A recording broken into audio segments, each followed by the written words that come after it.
Hello, my name is Heather and this is my 20 by 20 at 6-minute and 40-second video outlining my current project, which I've so far called Art to Make You Feel Good. Anyway, my dad had a heart attack and my artistic response to that was lots of scratchy scribbling and messy drawings in my sketchbook, just getting anger and frustration and annoyance out there. I also studied the science of hearts. I bought a pig's heart, I drew hearts, I printed with hearts, I dissected hearts, cut them open.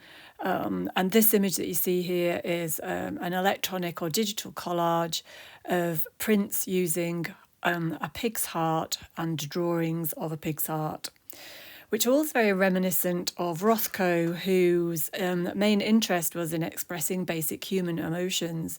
I love the Rothko room in the Tate. I think it's a magical place.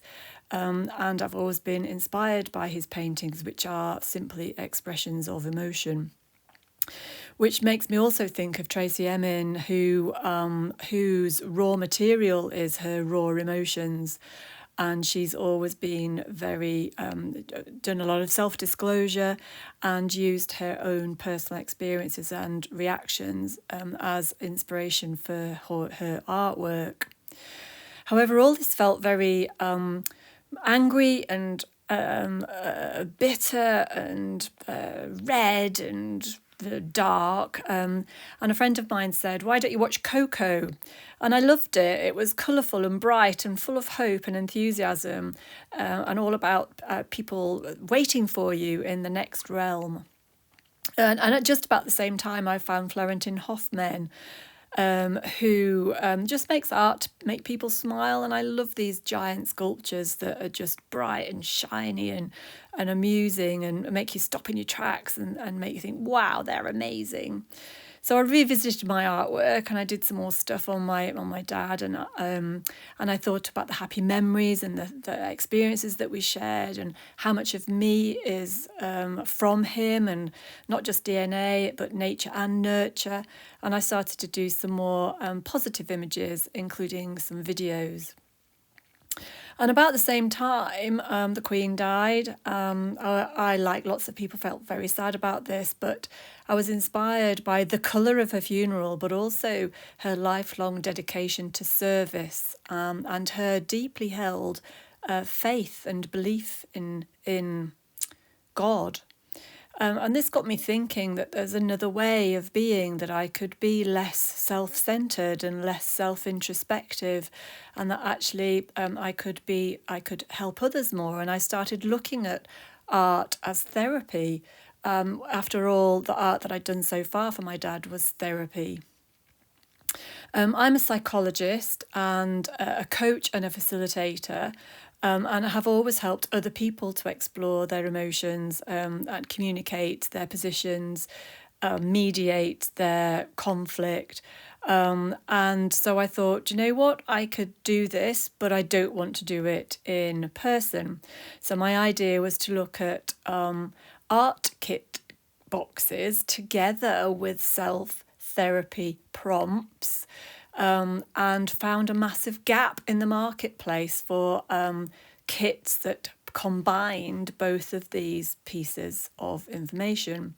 So my idea is to produce boxes with psychological prompts to encourage people to use art to explore themselves and to just enjoy themselves and make themselves feel happy. This one will be entitled In Your Shoes. It's all about putting your best foot forward. And this one is what you wear, how you face the world, how the world sees you, what your personality is. And the inside of the hat would be much more private, what goes on inside your head. There is a project on Mapsticks, which is a way of recording your journey through life and to help you navigate through the rest of your life, to help you make the right decisions in key moments in your life and to give you a North Star or a guiding wand.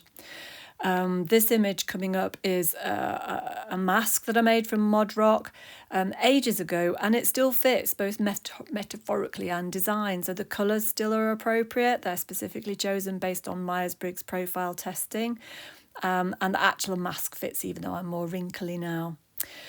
So there are some design criteria for these boxes. They've got to be environmentally friendly. There's got to be a theme linking them. They're going to contain all the kit that's needed for all of the activities, and some instructions and some psychological prompts. And just open the box and there you go. And so who's the audience for these boxes? Well, I think anybody who might have lost a loved one, anyone that needs cheering up. They are fantastic boxes for group work, for facilitators who want to use different techniques, for local studios, for local not-for-profit groups.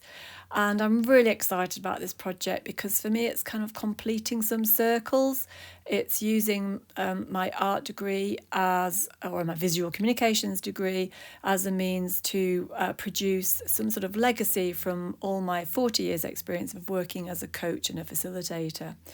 So if you'd like to find out more about me or about my product or products, which will be available online through HD Visual Communications, also through Moorland Studio locally and through Eat for Eden in Penrith, then please do click on my website, and thank you.